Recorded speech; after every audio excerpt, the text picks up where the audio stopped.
Dimensión con Dionisio Gutiérrez. El próximo 6 de septiembre, los guatemaltecos acudirán a las urnas para elegir presidente y vicepresidente, diputados al Congreso de la República y al Parlacén, así como corporaciones municipales. Para este proceso electoral, el Tribunal Supremo Electoral reporta 28 partidos políticos inscritos y de estos, 14 se encuentran postulando candidatos a la presidencia y vicepresidencia del país. Este es el octavo proceso de elecciones generales desde la apertura democrática en la década de 1980. Durante este tiempo, la democracia guatemalteca ha sufrido periodos de inestabilidad y desequilibrio, y este momento que vive el país no es la excepción. La crisis política e institucional que detonó el develamiento de una importante cantidad de casos de corrupción que involucran a autoridades de gobierno, diputados, funcionarios de todo nivel e incluso candidatos a distintos cargos públicos, ha marcado el actual proceso electoral. Ante el descrédito acumulado por la clase política del país, los ciudadanos están exteriorizando sus propuestas y demandas, que aunque difieren en varios puntos, tienen un denominador común. Guatemala necesita realizar cambios sustanciales en su sistema político, de tal forma que permita a sus ciudadanos elegir a las mejores personas para que ocupen los distintos cargos públicos. Mientras esa transformación es una realidad, hoy en Dimensión, analizamos los retos que están marcando el actual proceso electoral.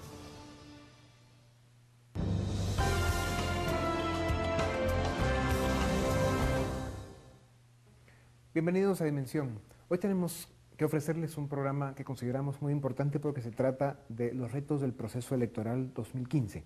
Todos sabemos que este ha sido un proceso electoral atípico, han pasado muchas cosas. Hemos visto por primera vez en muchísimos años probablemente la verdadera cara en lo que se ha convertido la democracia en nuestro país. Y el desafío, el gran desafío de los guatemaltecos hoy en día es rescatar la democracia, la verdadera democracia. Y este es el aporte que queremos empezar a dar esta noche.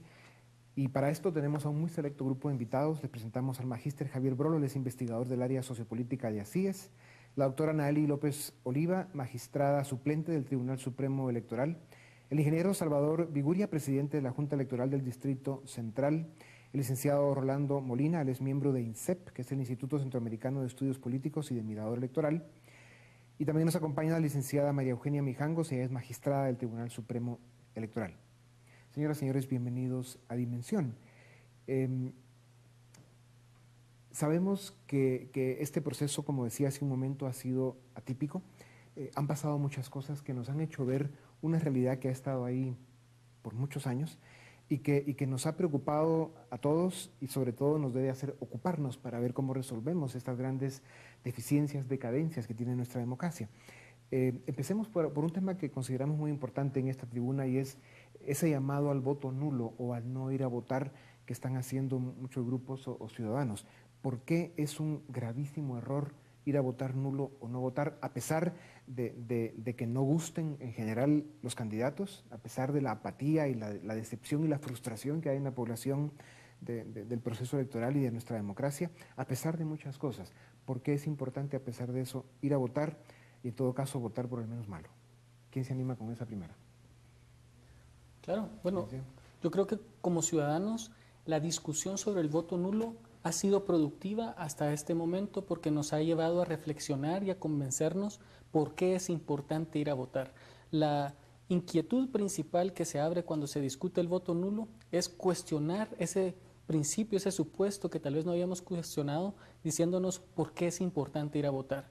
Pero creo que esa discusión ha sido suficiente hasta este momento y que ahora tenemos que dar el siguiente paso de informarnos para poder canalizar nuestro descontento de una manera productiva. El voto nulo al final del día no cuenta, no le aporta al sistema, no nos dice cuál es la razón de ese descontento. Y además dicen los expertos que el voto nulo beneficia al peor de los candidatos, al que ha gastado más dinero, al que ha manipulado más el proceso, al que ha violado más reglas, al que ha engañado más a los votos menos informados. ¿Hay algo de eso o no? Mire, seguramente, claro, una población poco informada puede llegar a ser muy manipulable. Sin embargo, yo creo que hoy por hoy tenemos un reto de asumir nuestra responsabilidad ciudadana. Hoy sí tenemos más herramientas de información para conocer a los candidatos. El propio Tribunal Supremo Electoral tiene una bonita base de datos en su página de internet para conocer los nombres. Así que el voto nulo en realidad hoy significa renunciar a una responsabilidad y apoyar propuestas que seguramente no le van a dar mucho al país. En este proceso electoral, ¿quería decir algo? No, sobre la abstención, porque una cosa era el voto nulo y el otro el deseo de no votar. Yo creo que hay que separar lo que es el descontento de la población en la oferta electoral y en lo que se ha convertido el sistema político partidista del deseo de la población de ejercer su derecho al voto. La elección pasada tuvimos una participación histórica y realmente se ha logrado en estos 30 años de la nueva democracia llevar el voto a la población. Entonces yo creo que la gente sí quiere expresar su sentimiento a través del voto, sí quiere que su voto cuente y que se respete su decisión. El problema es con esa oferta electoral y creo yo que ahí es donde tenemos que trabajar. Eso no es algo de 30 días para la siguiente elección, pero como ciudadanía tenemos que enfocarnos en la oferta electoral y el sistema político partidista y defender lo que ya hemos alcanzado en cuanto a la democracia. En este proceso electoral, el Tribunal Supremo Electoral nos está recordando aquellos días gloriosos de esta gran institución, los días de don Arturo Gebrucher, porque ha tomado decisiones históricas importantes, ejemplares, en las que se empiezan a corregir algunos de los males que han venido lastimando de forma severa a muchas de nuestras instituciones, incluyendo el Tribunal Supremo Electoral. Y tenemos acá pues a dos magistradas del tribunal, lo cual es un honor para nosotros. Y por eso, licenciada, le pregunto, en este proceso electoral 2015, el Tribunal Supremo Electoral dejó fuera a una importante cantidad de personas que aspiraban a cargos públicos. Solo de un partido quedaron fuera 16 candidatos a diputados y adicionalmente se revocaron otras 34 candidaturas a diferentes cargos por diferentes partidos. Las razones varían en cada caso. Cuéntanos un poco de esto. Esto ya es un precedente que se va a dar en todos los procesos electorales. ¿Qué más candidaturas van a cuestionar a pesar de que ya terminó la inscripción? Sí, mire, yo pienso que lo que tenemos que ver es, en principio, lo que usted decía, que este es un proceso atípico. Es un proceso en donde en realidad presenciamos, y le quiero decir que yo lo veo con mucho agrado, un renacer ciudadano. O sea, la ciudadanía está participando, está exigiendo, y es así como, digamos, en años anteriores, pues quizás se veía que cumplieran los candidatos los requisitos más o menos, pudiéramos decir, de tipo formal, pero no se entraba realmente, digamos, un poquito más a examinar esto. En este momento, tal y como dice usted, se han revocado varias candidaturas. En la mayoría de los casos ha obedecido a que no tenían el finiquito o que se les revocó ese finiquito, cabalmente por causas judiciales. Y creo yo que estamos en un momento en el cual yo no le puedo adelantar criterio, porque eso realmente es inadecuado. Sin embargo, sí le puedo decir que tenemos la inquietud de responder a ese clamor ciudadano y de estudiar, digamos, a profundidad. Doctora. Sí, creo que los que más se han retenido, digamos, son estas personas por falta de finiquito, pero la aplicación del artículo 113 ha sido histórica, porque ha estado ahí desde que nació la Constitución y ninguno se había preocupado por aplicarlo, y se había vendido la idea de que era solo para los empleados públicos. Y ahora que vemos que tenemos esa facultad de calificar desde el principio la solvencia moral también de la persona, su honorabilidad y la posibilidad de ejercer el cargo con toda la transparencia posible, esa aplicación del 113 ha sido, creo, la puerta para que se descalifique a ciertas personas. La CICIG presentó un informe de financiamiento electoral en el que afirmó que el 50% del financiamiento que reciben los partidos políticos viene de la corrupción, el 25% del crimen organizado y el restante 25% de fuentes legítimas. ¿Qué nos llevó a esta situación? ¿Por qué se deterioró tanto el sistema? ¿Qué podemos hacer para combatir este problema? ¿Qué efectos tiene este problema en el mediano y largo plazo? Yo pienso que quizás ya lo habían mencionado los que me antecedieron en la palabra. Lo que sucede es que el sistema de partidos políticos en Guatemala, Dionisio, tiene una debilidad muy fuerte. Tiene una debilidad porque realmente, como han crecido, digamos, las organizaciones políticas, es en el sentido, digamos, de ganar una contienda. Y las maneras de irla ganando se han ido, digamos, en el sistema puramente clientelar. O sea, se reavivan las organizaciones políticas cuando vienen las elecciones, pero todo el tiempo no estamos viendo organizaciones políticas que se preocupen de extender, digamos, su organización al interior de la República, que estén presentes en el debate nacional haciendo propuesta, que también estén capacitando a sus cuadros. Eso es lo que creo yo que nos ha llevado a la difícil situación en que estamos actualmente. Vamos a seguir hablando del tema del financiamiento a los partidos políticos y cuál ha sido su procedencia, y también lo que dice la CICIG de que hay un 95% de impunidad en delitos electorales en el país. Volvemos en un momento para seguir en Dimensión, para tocar estos temas tan importantes.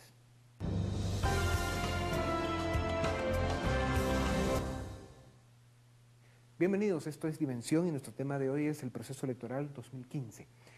Unamos los dos temas, la procedencia del financiamiento de los partidos políticos, corrupción, narcotráfico, crimen organizado, y probablemente se acerca al 25% del financiamiento legítimo a algunos partidos, otros no lo necesitan porque ya tienen mucho de lo otro. Esto ha hecho que la política se convierta en una especie de monstruo con vida propia. Ellos son capaces ya de financiar sus propios procesos electorales, escoger normalmente a la peor gente que buscan el poder como un botín, y ya hemos visto los resultados que esto tiene. El actual gobierno es un clarísimo ejemplo de esto. En todo caso, el hecho también de que, según CICIG, hay un 95% de impunidad en delitos electorales en el país, eso pone la democracia en Guatemala en un gravísimo peligro. Hay analistas serios a nivel internacional que califican a Guatemala como una especie de Estado fallido, o que nos estamos acercando a eso, o un narcoestado. ¿Qué les dicen a ustedes estos elementos de información? Bueno, yo querría agregar a explicar por qué tenemos el sistema de partidos que tenemos. Y es que en el origen de la democracia la necesidad era abrir la puerta a la participación, y se creó un sistema con pocos controles, donde la discreción del dirigente partidario es muy alta para tomar todas las decisiones en el partido sin tener contrapesos democráticos.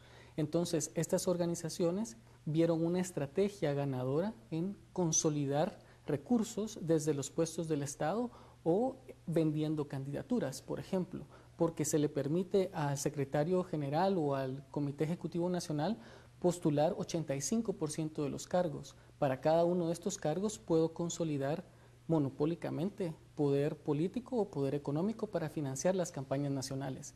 Además, la ley electoral castigaba únicamente a la organización partidaria y no al individuo. Y este es uno de los cambios más importantes que se están promoviendo en la actual reforma electoral, que está incluida en el dictamen discutido en el Congreso, donde lo que se hace es empoderar, recuperar la autoridad del Tribunal Supremo Electoral para poder individualmente castigar al que violenta la ley.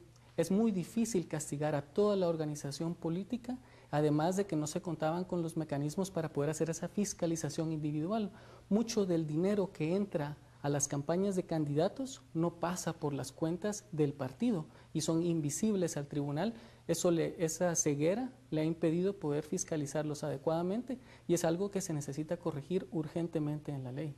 ¿Alguien más que quiere opinar? Bueno, hay un impacto negativo muy fuerte en este sentido, y es que la ciudadanía sigue creyendo el mito de que de verdad la gente mala es la que va para la política y la gente buena debe abstenerse de participar en la política. Y en realidad, ¿cómo vamos a cambiar las cosas? ¿Cómo pensaríamos que una reforma a la legislación electoral puede cambiar ese imaginario a la población? Necesitamos tal vez más evidencia de que es posible rescatar el sistema para que más personas que participan de la idea de que hay un país que rescatar o una sociedad que mejorar se acerquen a la política y quieran participar en los partidos políticos. Y la posibilidad de rescatar el sistema está precisamente en que instituciones como el Tribunal Supremo Electoral cumplan con la responsabilidad para la que existen, y por eso esta decisión también de dar la orden de que no se puede hacer publicidad por uno o dos partidos políticos que ya se excedieron en su gasto en campaña, lo están tratando de enforzar para que realmente se cumpla. Doctora, cuéntanos un poco del tema y qué repercusiones están teniendo.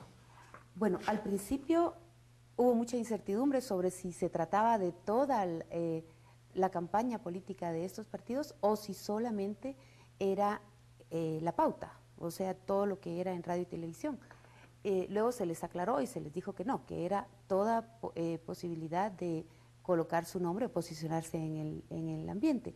Sin embargo, es un golpe duro, es un golpe fuerte. Creo que también el valor de elevar o de cambiar la forma de cuantificar la multa fue también un tema loable, porque ellos sabían que $125 y que de eso no iba a pasar. Ahora que se hace cuantificándola por unidad de violación, pues el resultado es diferente y se está tratando de disuadir o hacer menos frecuente los abusos a la ley electoral. Sin embargo, creo que para la prensa no fue una noticia muy alegre, porque ellos tenían el pánico de qué pasa si no vamos a cumplir con nuestros contratos, ¿verdad? Esa persona ya tenía comprado hasta el final de la elección. En ese orden de ideas ha habido que explicarles que no tienen ninguna culpa. Fue un hecho sobrevenido, provocado por el mismo partido. ¿Verdad? ¿Y esto se aplica para la segunda vuelta también? Así es. Es solo un techo. Es solamente un techo para el proceso completo. Sí. Y la otra pregunta sería, ¿están logrando que este partido, el que más ha sido señalado, que es líder, sobre que se pasó del límite de posibilidad de gastar para la campaña, está cumpliendo con la orden del tribunal? En este momento el inspector está, digamos, haciendo toda, se puede decir, la investigación, recibiendo reportes. Aparentemente no está cumpliendo. Y si fuera ese el caso, pues es lógico que nosotros como tribunal tenemos que examinar esa situación y determinar qué se va a hacer. ¿Cuáles pueden ser las consecuencias? Hay que buscarlas en la ley, ¿verdad? Las sanciones. Pero el artículo 21, inciso G, va dándonos una forma de cómo debiera ser esto, pero sí habría que ver el grado de incumplimiento y si realmente amerita continuar con el tema, ¿verdad? Importante agregarle a este incidente donde se rebasó el techo de campaña, y es principalmente por la campaña de la candidatura nacional. Yo creo que ahí tiene que haber un reacomodo adentro del partido político, porque no puede ser que el interés de una sola candidatura esté poniendo en riesgo las candidaturas de todos los demás candidatos que optan a cargos de elección popular como alcaldes y diputados. Y ahí tendría que haber un contrapeso a lo interno del partido para entender de que el interés colectivo del partido y poder competir está siendo arriesgado por darle demasiado énfasis a una de las campañas únicamente. Me gustaría agregar también que este ejemplo es un ejemplo justamente exacto de lo que es el sistema clientelar que hemos estado hablando, porque realmente se trata de una organización política que por contar con muchos mayores recursos económicos que el resto, digamos, rebasó su techo, pero al mismo tiempo se puede decir que inundó, digamos, de propaganda casi todos los medios de comunicación, o sea, en un desbalance muy, muy grande con las otras organizaciones. Y nosotros, como Tribunal Supremo Electoral, tenemos la obligación jurídica de hacer prevalecer el principio de equidad en la contienda, y a eso también obedeció, digamos, la sanción que se impuso y el acuerdo.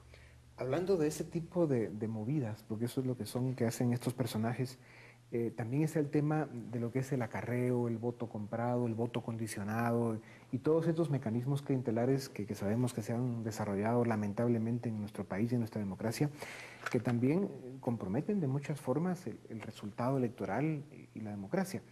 ¿Qué hay de eso? ¿Cómo se puede controlar y qué consecuencias puede tener para el actual proceso electoral? Mire, yo creo que esto, igual que pudiéramos decir el fenómeno de la publicidad y las grandes campañas, creo que ha venido creciendo. Yo particularmente he tenido una preocupación desde el inicio, y es que en el caso de las mujeres pobres del área rural, digamos, tanto indígenas como ladinas, se da muchísimo lo que podríamos llamar el acarreo, el voto, pudiéramos decir que están naciendo a una ciudadanía cautiva.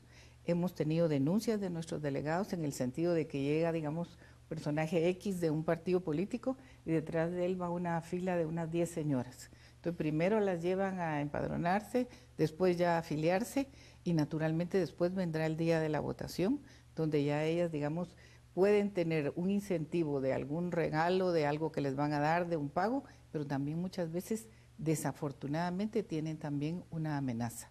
Porque, por ejemplo, en la elección pasada, lo comentábamos aquí con la doctora, se les decía, si ustedes no votan por nosotros que les dimos esto, en esas pantallas vamos a ver si no lo están haciendo.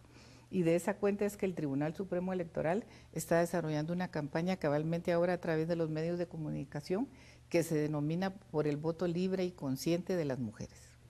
Yo creo que es importante el comunicar a la población justamente la secretividad del voto.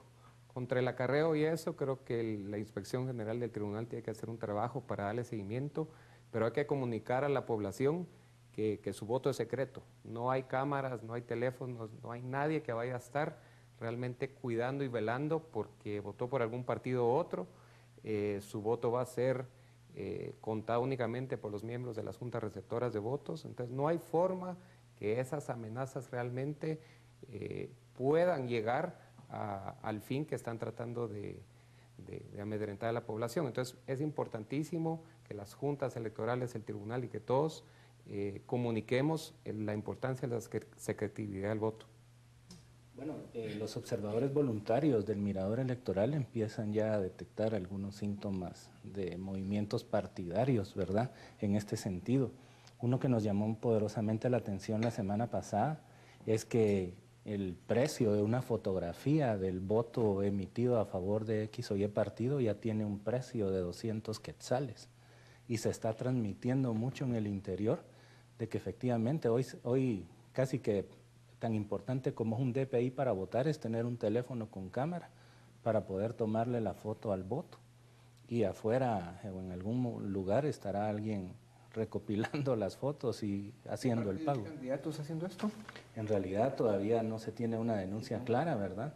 Pero se menciona ya en algunos departamentos que sí hay precios establecidos y algunos partidos que posiblemente quieren incurrir en la práctica. En ese sentido es importante y qué bueno que lo comentó Rolando, porque desde las elecciones pasadas, Anaeli no me dejará mentir, se prohibió que llevaran celulares, digamos, en el momento de votar.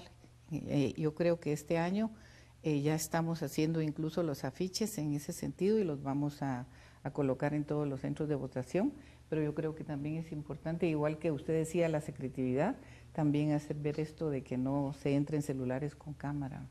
Yo creo que la ciudadanía también tiene que aprovechar estos esfuerzos que los partidos hacen por facilitarle su participación y entenderlos como eso. De hecho, el tribunal hizo una medida muy interesante prohibiendo el reinscribir mi residencia antes de que los partidos pudieran reclutar. Eso impidió de que se puedan trasladar personas de un municipio a otro, pero trasladar a las personas de una comunidad a la cabecera de su ciudad, pues eso es una facilitación de la participación. Los ciudadanos tenemos que poder aprovechar eso y también el incentivar a conocer a los partidos por medio de regalos, pues si eso es lo que ha llamado la atención de las personas, hay que entenderlo ahí, pero tener muy consciente de que eso no me da ninguna deuda con el partido, no me pueden comprar la lealtad y yo como ciudadano tengo todo el derecho de aprovechar lo que los partidos invierten en facilitar mi participación, pero que no tengo que condicionar mi decisión a eso. Todos sabemos que eso es un proceso cultural que en nuestro país todavía tomará algún tiempo. Volvemos en un momento para seguir en Dimensión con nuestro tema de hoy, los retos del proceso electoral 2015.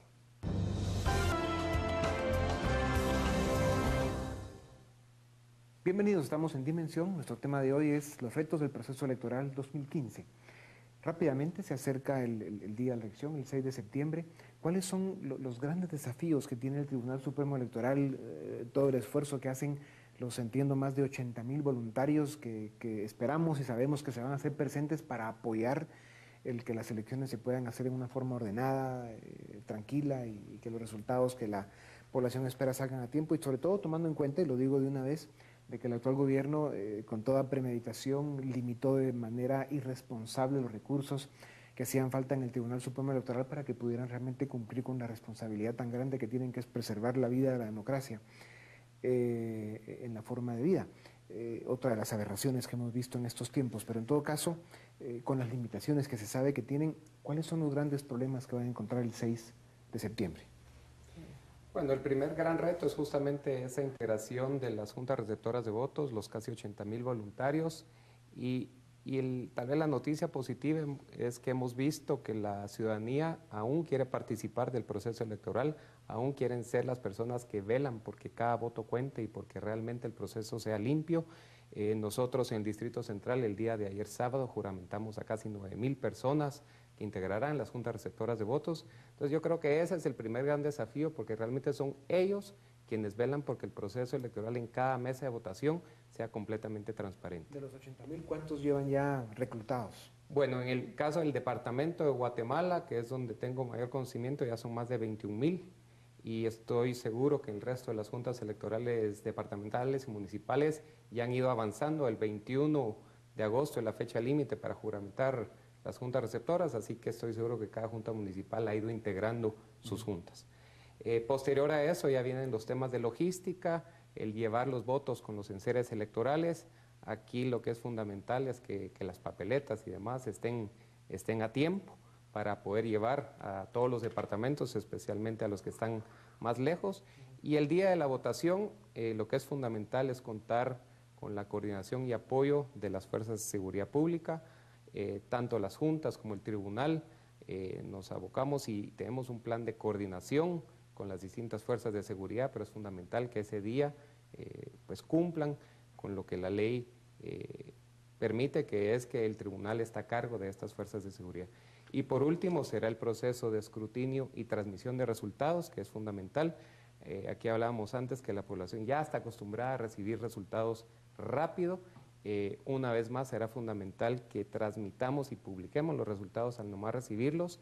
En el caso del Distrito Central estamos tomando medidas extremas de seguridad con los sistemas, con duplicar vías de transmitir los resultados.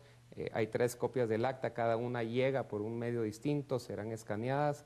En fin, cuidarnos y blindarnos de cualquier potencial incidente el día de la elección para permitir que los resultados lleguen temprano a la ciudadanía.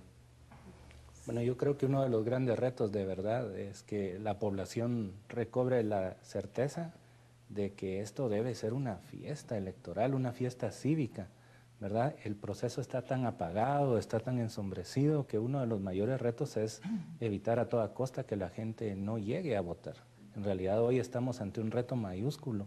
En ese sentido, el Tribunal Supremo Electoral es una perfecta máquina organizadora de elecciones. Están organizando una bella fiesta y los invitados tenemos que asistir a esa fiesta y cumplir con nuestro papel.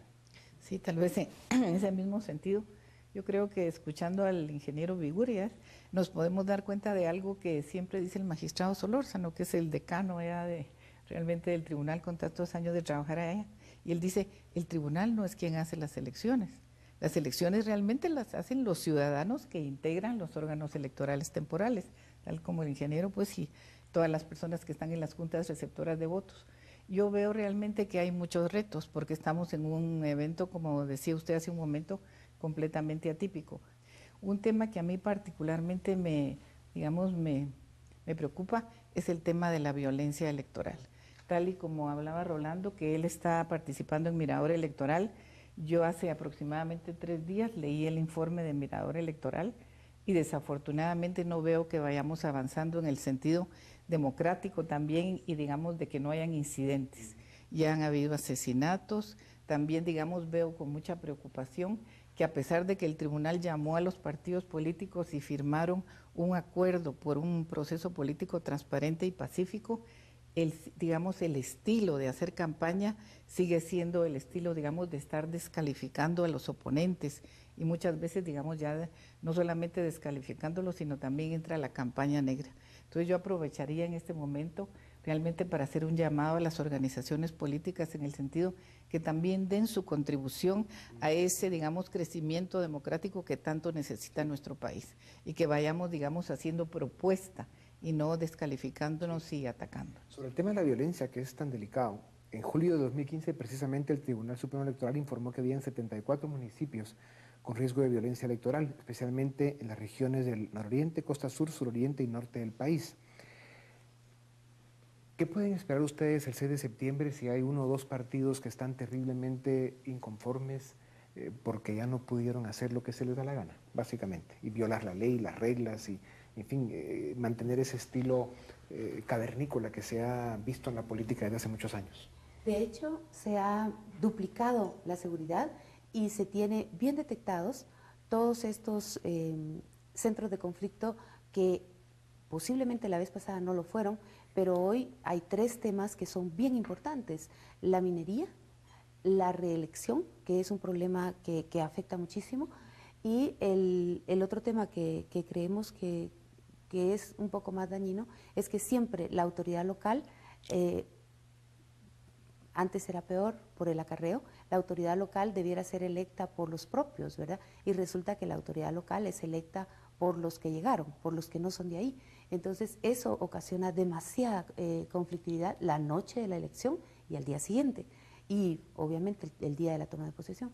Entonces se ha duplicado los esfuerzos, se ha detectado perfectamente dónde están y pedido tanto al Ministerio de Gobernación como a la Policía Nacional un poco más de reforzamiento de la seguridad en esos lugares. Tal vez solo para agregar, desde el año pasado se empezó a trabajar en el Departamento de Cartografía del Tribunal en un mapa de conflictividad. Se tuvo coordinación con la Universidad Landívar, con la PDH y en este momento también hay una mesa de seguridad que cabalmente, como decía la magistrada Anaeli, está coordinando con otras instancias de gobierno para estar preparados para todo esto. Sin embargo, hay algo que es muy importante y es que aunque tenemos detectados esos municipios que usted mencionaba, muchas veces la violencia electoral no se presenta en donde uno espera.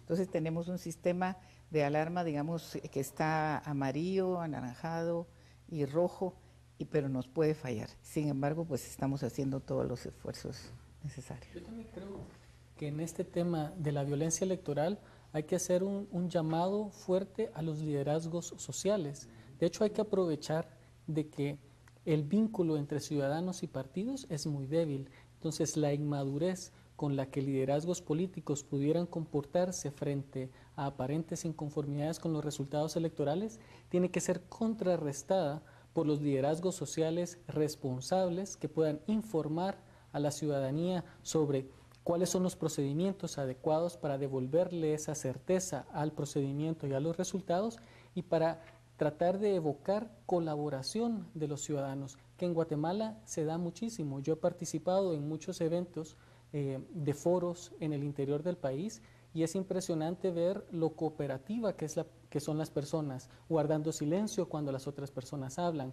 escuchándose en el diálogo. Estas son las cualidades que debemos destacar de la sociedad guatemalteca para que lleguemos al evento electoral en orden y si se diera algún imprevisto, pues guardar el tiempo en la cola que se tenga que hacer, si las colas son muy largas, si se atrasa algún procedimiento porque falló un sistema, saber de estar pendientes, no bajar la guardia, pero todo con el orden adecuado, como lo hacemos día a día con los desafíos que enfrentamos. Y eso tiene que ser algo que hay que reforzar en los liderazgos sociales que a veces equivocadamente canalizan el descontento y lo alborotan o exacerban esa impaciencia que se puede tener ante una incertidumbre. Sí, tal vez me gustaría agregar a mí que un factor que no hemos hablado y que está presente en todos los procesos electorales es la observación electoral. En este momento tenemos ya una serie de misiones de observación internacional, también tenemos nacionales, tenemos Miradora Electoral, que es una de las mayores, está la Universidad de San Carlos. Creo que esa es otra forma, como decía aquí el que me antecedió, de contribuir pues a ese crecimiento democrático. Yo creo que en la forma en que vayamos construyendo ciudadanía, así tal vez vamos a ir superando todas estas debilidades de nuestra democracia. Sí. Vamos a publicidad y volvemos en un momento para seguir en dimensión con nuestro tema de hoy, que es los desafíos del proceso electoral 2015.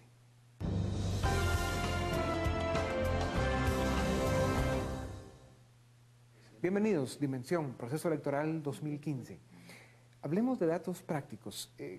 Regresando un poco a lo que nos decía Javier Brolo de lo importante de llegar al día de elección y prepararnos para ese día, ¿qué datos debemos tener? ¿Qué tan fácil va a ser saber dónde nos toca votar? ¿Qué documentos tenemos que llevar? Luego, ¿hay que actualizar datos o no? ¿Se vota en el mismo lugar que en el 2011? A ver, unos datos sobre eso para refrescar. Bueno, esa parte le toca a usted. No necesariamente le toca donde le tocó en el 2011, los centros de votación a veces cambian y si las personas actualizaron su domicilio, pues eso también le va a llevar a que su centro de votación sea más cerca. A partir de las próximas semanas van a haber kioscos de información en distintos puntos de afluencia para que las personas se puedan informar. Va a haber sitios de consulta a través de internet para que puedan saber dónde les va a tocar. En el Distrito Central vamos a facilitar algunos pequeños videos para que la gente pueda ubicar dónde es su centro de votación y cuáles son los accesos.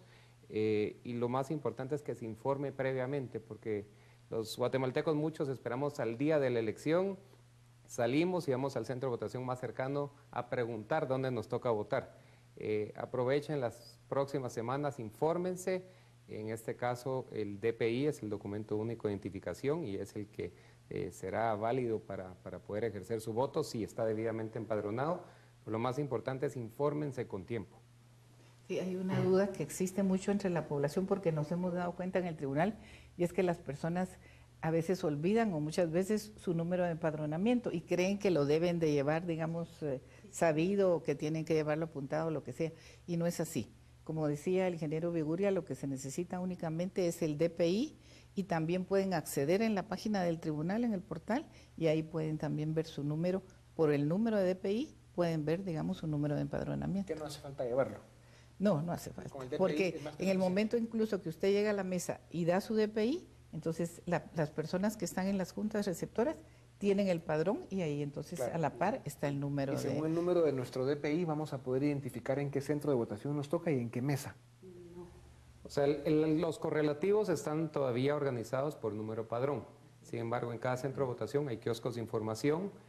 Por eso es importante, como decía la magistrada, uno ingresar previamente con su número de DPI, ya sabrá su número de padrón, va a saber en qué centro de votación, qué mesa, hasta en qué fila del padrón va a aparecer. O sea, que va a haber una cola en ese centro de información, en cada centro de votación, para que la gente pueda encontrar en qué mesa le toca votar. Las personas que no se informan previamente, sí, por eso están importantes. Que no se informan porque no llevan su número de empadronamiento. O sea, llevarlo, saberlo es bueno, tenerlo para saber exactamente en qué mesa. Eso agiliza el proceso. Sí, porque los rangos están en base al número de empadronamiento, no del DPI. Aunque para votar solo necesita el DPI. Va a ser muy importante el que los datos se tengan rápido. Ya el ingeniero Viguria mencionó algo al respecto, pero ¿qué tan rápido los esperan? Tomando en cuenta que somos ¿cuántos votantes en este proceso electoral? Antes de responder esa pregunta. 7.500.000 más o menos alrededor. Okay. Y luego, ¿cuánto aumentó el padrón electoral respecto al pasado proceso electoral? Hay una cifra de 216.000 personas más después del proceso de depuración que tuvo el tribunal. ¿Solamente 216? Solo 216. Eso es poco, ¿no? Es poco. Es poco por los jóvenes, pues debió haber sido más. Se dio un crecimiento importante, pero como bien decía el licenciado, existe una depuración que creemos fue muy bien hecha por el Tribunal Supremo, entonces el padrón creció. La mayoría de empadronados están entre las edades de 18 a 25 años. Vemos que son ciudadanos jóvenes los que están, digamos, predominando en ese padrón. ¿Qué porcentaje tienen ellos? Del porcentaje no lo sé, pero sí sé que es la franja, digamos, que es más grande. Sí. Algo así. Sí, hay que recordar que en este padrón la depuración dejó fuera a todas las personas que no tramitaron el DPI y aparecían antes solo con la cédula de vecindad. Claro. Bueno, o sea, es un número de votantes importante. Y por primera vez hay más mujeres que hombres en el padrón. Por segunda vez. Es por segunda vez, pero lastimosamente ese dato cabalmente de que hay más mujeres en el padrón empezó en el 2011, pero es un efecto de los programas sociales, ¿verdad? Y ahora también del clientelismo, ¿verdad? Lastimosamente. Sí. O sea, ahí es donde entraría una de las funciones que tiene el tribunal, que es la formación cívico-política de la población. Precisamente cuando tengamos una población bien formada, yo creo que vamos a ir avanzando. ¿Ha mejorado la tecnología y los instrumentos que tienen ustedes para poder dar los resultados, digamos, a una velocidad que sea aceptable para la gente? Creemos que sí. De vuelta tendremos, en el caso del Departamento de Guatemala, centros de transmisión de resultados en todos los centros de votación.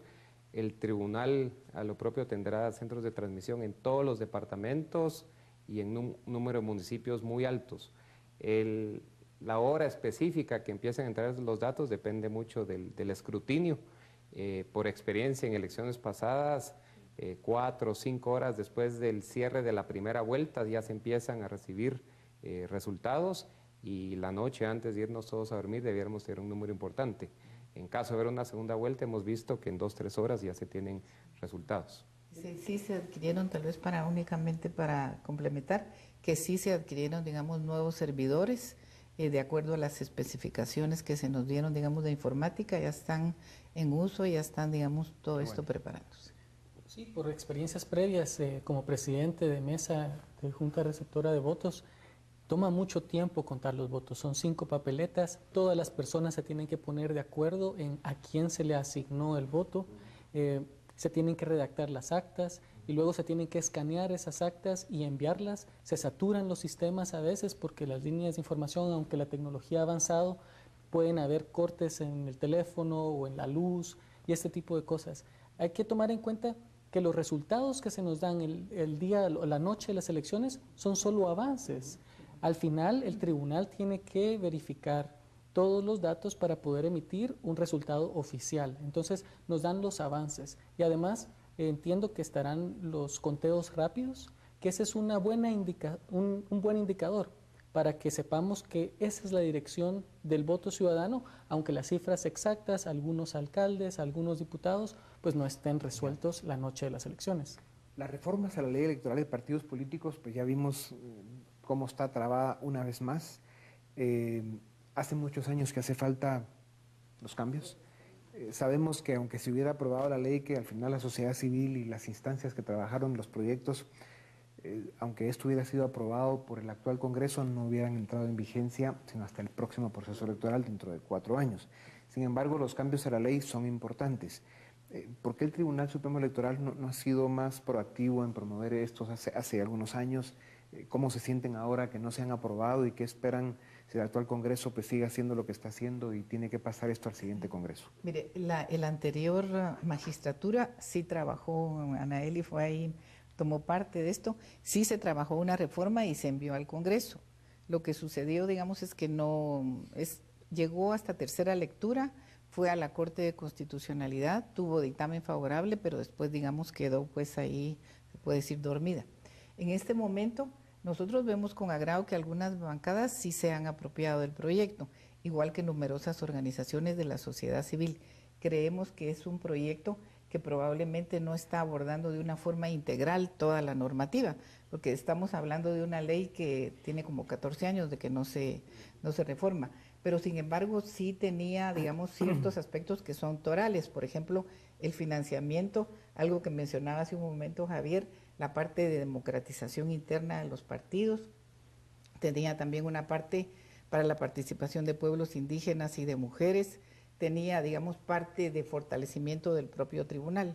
Vemos que hay quizás yo le tal vez calificaría como un 50% que pasó 60%. En la parte donde yo veo más debilidad, que no se abrieron las organizaciones políticas quizás para tomar la propuesta del tribunal, fue en la parte de democratización interna, claro, y que realmente es medular. Y yo he de agregar, es importante destacar lo valioso de ese instrumento que está ahí para no rendirnos y seguir presionando para que se apruebe, porque no podemos abandonarlo. Depende también de la presión que los ciudadanos hacen sobre los diputados para que estos se pongan de acuerdo. La impresión que están dando en el Congreso es que quieren que todo siga igual, que nada cambie para que el país no cambie, lo cual es grave. Nos quedan pocos segundos, mensajes finales. Tal vez de parte de las juntas electorales, transmitirle a la población que las juntas estamos nuevamente listos para recibirlos el próximo 6 de septiembre. Los centros de votación estarán listos, las juntas receptoras estarán listos, capacitados. Y recuerden que el votar, el emitir el voto es un derecho que tenemos por el cual hemos luchado los últimos 30 años y ese derecho lo tenemos que preservar. Y las juntas estarán listas para velar porque cada uno de sus votos cuente. El Tribunal Supremo Electoral, el mensaje básico es: estamos haciendo hasta lo imposible para que ese día se lleve con la mayor paz, con el mínimo de conflictividad y con la celeridad necesaria. Creo que una de las cosas que es bien importante es comprender que la participación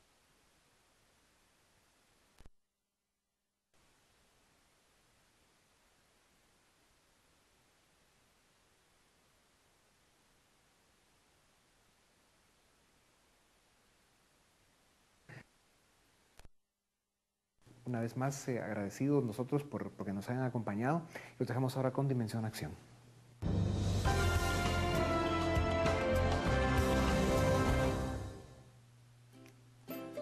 En un sistema democrático, la información es poder y la tecnología es una herramienta importante para acceder a esa información.